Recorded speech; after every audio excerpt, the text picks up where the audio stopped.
Baik. Assalamualaikum warahmatullahi wabarakatuh. Balik lagi ya sama saya, yaitu Ibu Yunita Cici Kodana dalam mata kuliah Manajemen Produksi dengan tema kita pada hari ini yaitu Manajemen Persediaan dalam Produksi. Kita lanjut ya. Pengertian persediaan dan fungsinya dalam manajemen produksi. Apa itu persediaan? Persediaan merupakan stok bahan baku, barang dan proses, dan barang jadi yang disimpan untuk memenuhi permintaan. Fungsinya adalah untuk memastikan kelancaran produksi, mengantisipasi fluktuasi permintaan, dan mengurangi resiko keterlambatan pasokan. Jadi cukup jelas ya, persediaan itu adalah stok bahan baku, barang dalam proses, atau bisa juga barang jadi yang disimpan untuk memenuhi permintaan. Jadi bisa bahan baku, bisa juga barang dalam proses, bisa juga barang yang sudah jadi. Keywordnya adalah yang disimpan, itu persediaan ya, yang disimpan untuk memenuhi permintaan.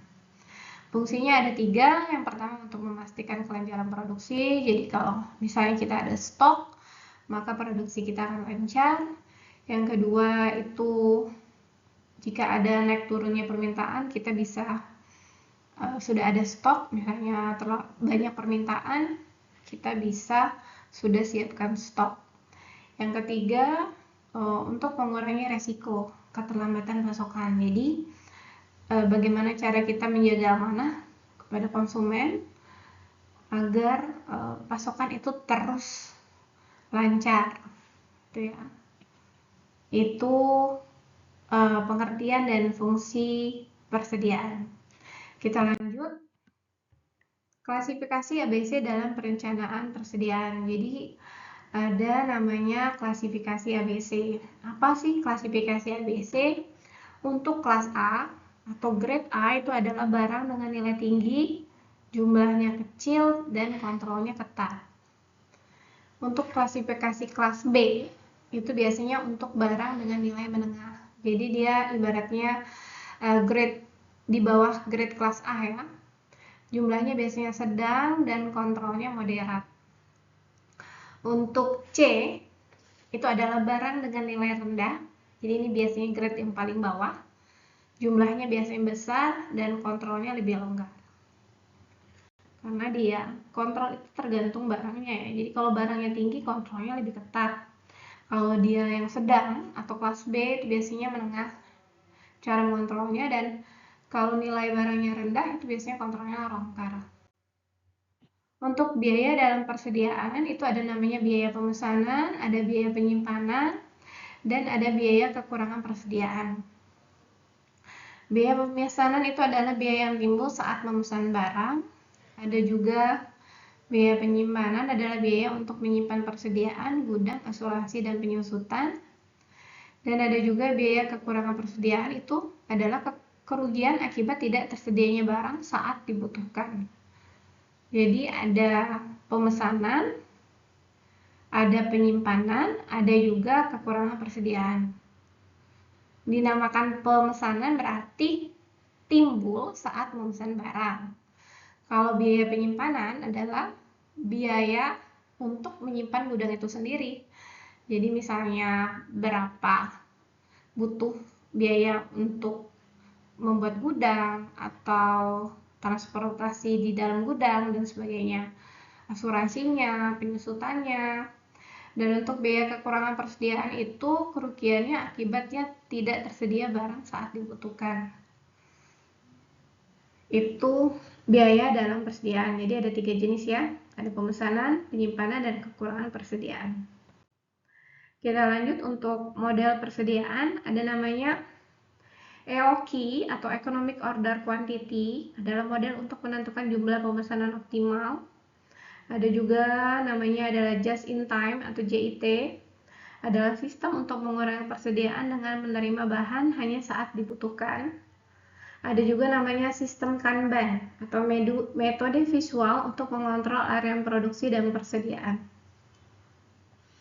Jadi ada 3 model persediaan yang kalian harus tahu.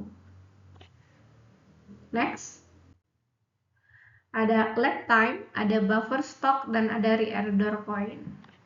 Apa itu lead time? Lead time adalah waktu antara pemesanan dan penerimaan barang. Ada juga namanya buffer stock. Apa itu buffer stock? Persediaan cadangan untuk mengantisipasi ketidakpastian. Jadi kalau di dalam perusahaan itu tidak lagi menggunakan kalimat yang panjang ya. Jadi ada kata lead time, ada buffer stock, ada juga reorder point. Apa sih reorder point? Reorder point itu adalah titik pemesanan ulang berdasarkan konsumsi dan lead time. Untuk just in time atau JIT dan sistem Kanban, tadi sudah sempat dijelaskan di depan ya. Just in time itu adalah sistem produksi tanpa persediaan berlebih untuk efisiensi maksimal. Jadi kita tidak untuk persediaan itu juga tidak boleh terlalu berlebihan. Alasannya apa? Ya kalau kita terlalu banyak stok, efisiensi kita tidak akan maksimal. Yang kedua, Kanban. Apa sih Kanban? Adalah sistem berbasis kartu untuk mengatur produksi dan pengisian ulang bahan. Itu sistem Kanban. Lanjut, ada juga di dalam metode penilaian persediaan, itu ada namanya FIFO, ada LIFO, dan ada weight average. FIFO adalah first in, first out. Ini yang paling sering digunakan di dalam gudang. Ada sistem gudang, itu jadi barang yang pertama masuk, itu dipakai lebih dulu karena apa? Ini akan berkaitan dengan masa kadaluarsa barang. Jadi barang yang diproduksi pertama kali itu akan yang dipakai lebih dulu, makanya namanya first in first out.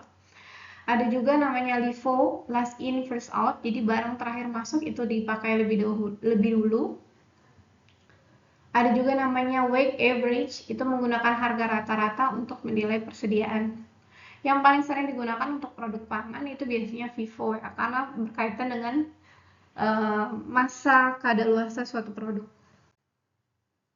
Baik, di kesimpulan kita pada mata kuliah ini atau pada materi ini adalah manajemen persediaan yang baik itu adalah mengoptimalkan biaya dan efisiensi produksi. Jadi stok itu memang penting, tapi kita harus lihat seberapa banyak stok yang kita butuhkan. Yang kedua itu adalah model dan metode persediaan membantu perusahaan menghindari kelebihan atau kekurangan stok. Yang ketiga adalah sistem JIT dan Kanban meningkatkan efisiensi operasional dengan meminimalkan pemborosan. Jadi kita harus menggunakan salah satu model dan metode persediaan. Kita juga harus menggunakan sistem JIT dan Kanban. Fungsinya apa? Adalah untuk efisiensi operasional dengan meminimalkan pemborosan. Baik, terima kasih. Berikut adalah akhir dari materi kita pada hari ini. Saya mohon maaf apabila ada kesalahan. Saya akhiri. Assalamualaikum warahmatullahi wabarakatuh. Sampai ketemu minggu depan. Terima kasih.